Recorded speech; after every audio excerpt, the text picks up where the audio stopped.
Hey, so as you guys can see, we are done servicing our HP4 for the next year. A few updates that went is this Rizoma sprocket cover.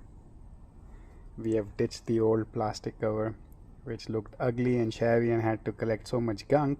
Now we have a very nice looking Rizoma cover. We did the oil change.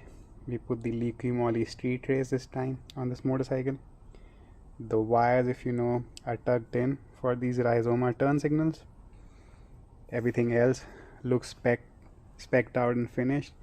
We removed all the calipers and checked the brake pads. Everything looks good.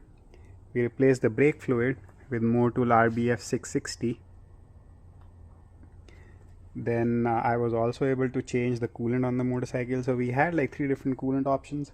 We had the engine ice, we had the Motul Motocool, we had the Motorox, 2 different options, the M3 coolant and the M5.